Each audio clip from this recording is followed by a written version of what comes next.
Plus, a pleasant day to all of you. This is your Professor Dan, and in this video, we are going to discuss the continuation of the module regarding retained earnings and dividends. And the topic is about illustrate the distribution of dividends on different types of preferred shares. And our lesson, first, distribution of dividends on common stocks and preferred shares. Second, computation of dividends per share. Okay, class, let us start our discussion.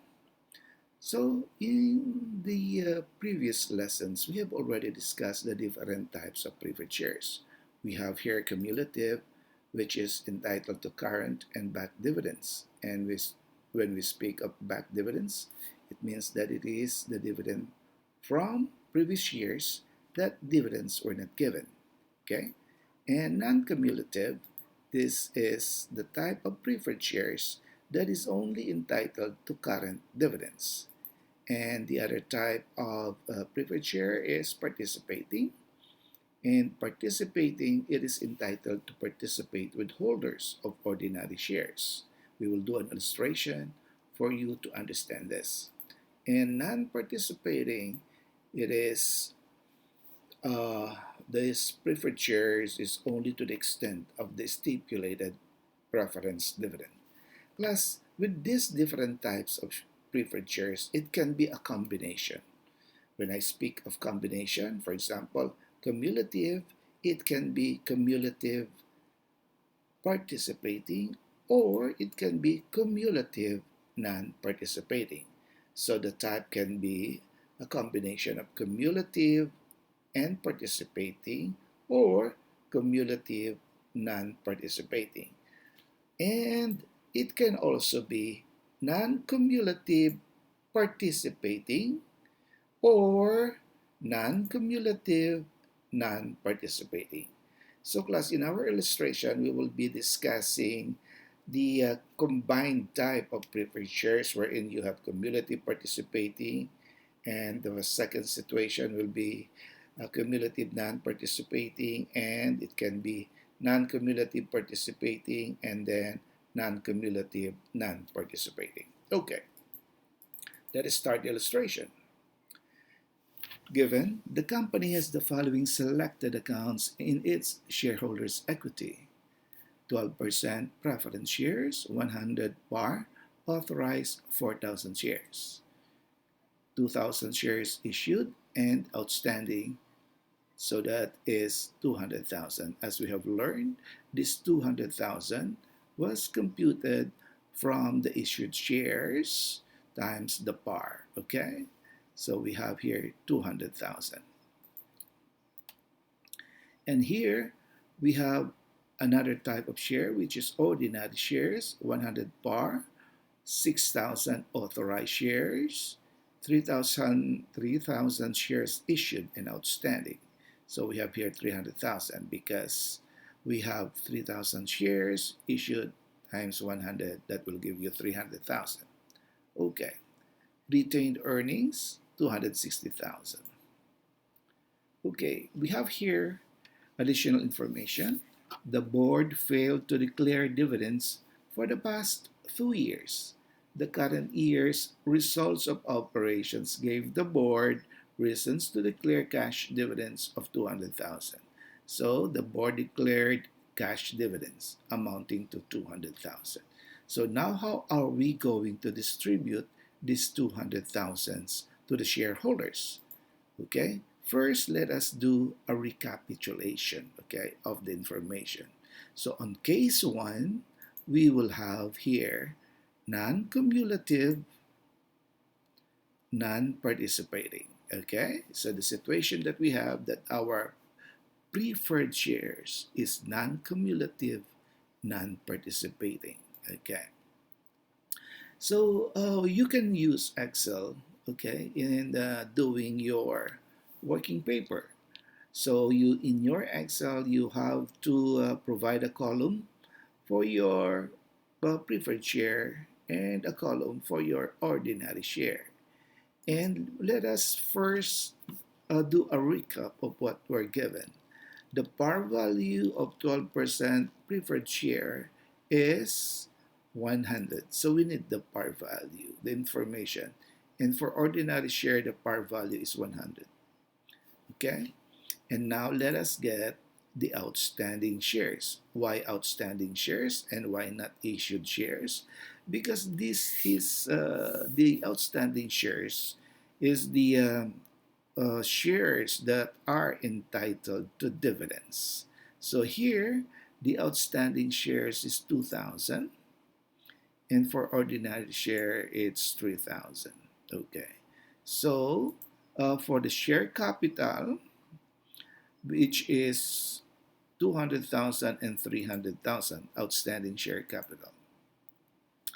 Okay, and you can multiply it. Okay, 100,000 times, I'm sorry, 100 par value times 2,000. Okay, that will give you 200,000. 100 times 3,000 will give you 300,000. Okay, so you are computing here the outstanding share capital based on the outstanding shares. So the balance of your outstanding share capital is 500. That's your total. Okay. Now we have this situation wherein there is a dividend declaration in the amount of 200,000. So now we are going to distribute this 200,000 based on this preferred type of share, which is non-cumulative, non-participating.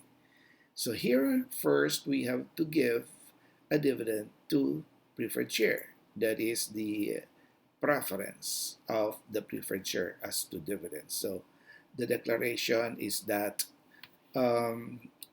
the board will give 200,000. So this preferred share is entitled to 12% of par value, meaning 12% of 100. So to compute that, we will have 12% of 100 times the number of shares, which is 2,000, okay? So the amount for that will be, or you can compute it directly, 12% times 200,000, because this 200,000 is based on 100 times 2,000. So you will get 24,000. So now you have given 24,000 to preferred shares, so the remaining balance of that is only 176,000. So now you have to distribute this 176,000. But it is important that you have to look at whether we have already satisfied giving dividend to preferred share. So take a look, non-cumulative, so meaning this preferred share is not entitled to a prior year's dividend, okay? And non-participating, it means that it will not participate with ordinary share. So the whole balance of 176,000 will be given to ordinary share, okay? So here now, we have distributed the whole amount of the remainder to ordinary share. So the total dividends now is that 24,000 for preferred share, 176,000 for ordinary share. To get the dividends per share, we'll just have to divide the dividends given to the preferred share and ordinary share by the number of outstanding shares. So in this case, we have here 24,000 divided by 2,000. You will get 12. Okay, so here is the total dividend, which is 24,000, divided by the number of outstanding share, which is 2,000. You will get 12. For ordinary share, we will have 176,000 divided by 3,000. You will get 58.67. Okay, let us continue. Okay, for case 2 now, we have non-cumulative. Case 1, we have non-cumulative also. But the difference on case 2 is that we are now, the preferred share is now participating. In case 1, it is non-participating. Okay? So for case 2, we have non-cumulative participating. So this is what we have from our given.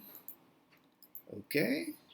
And then now we are going to do a dividend declaration of 200,000. Okay, again, 12%, okay, that we are going to give to the preferred share. So that is 24,000. Non-cumulative, so preferred share is not entitled from back dividends because it's non-cumulative. But this time it is participating. So we have to give first a dividend. So the balance after giving 24,000 is 176,000. Now how are we going to distribute this 176,000?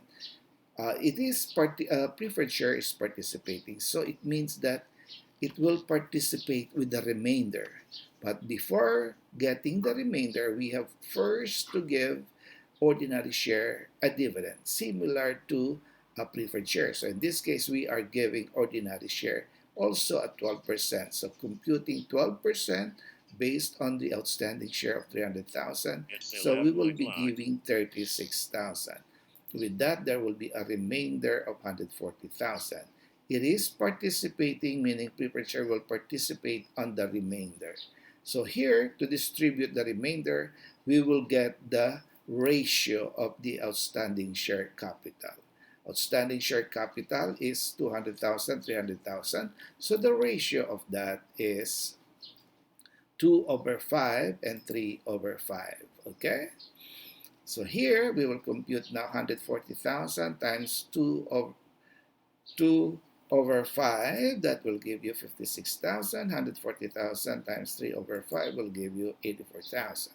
So getting the total of the dividends, you have 80,000 for preferred share and 120,000 for ordinary share.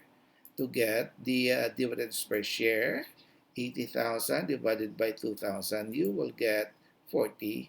120,000 divided by 3,000, you will get 40. Okay? So that's for non-cumulative participating. The next situation is that cumulative, okay, and non-participating. So here we have cumulative class, okay? Okay, class, so now we have to get the information, the given, okay. The dividend declaration is 200,000. So it's cumulative, take note. So we have to give first a dividend to preferred share. And then because it is cumulative, okay, we will give current and from prior years. So the current is 12% of 200,000, but this preferred share is cumulative, so we have to take a look of the situation with regards to the declaration of dividends. We have from the information that the board failed to declare dividends for the past 2 years. The current year's results of operations gave the board reasons to declare cash dividends.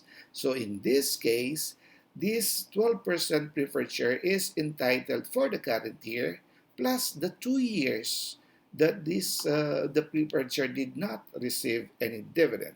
So in this case, 12% times 200,000 times 3 for 3 years, okay? The 1 year for the current and 2 years from previous years. So in this case, you have 72,000 to be given to preferred shares.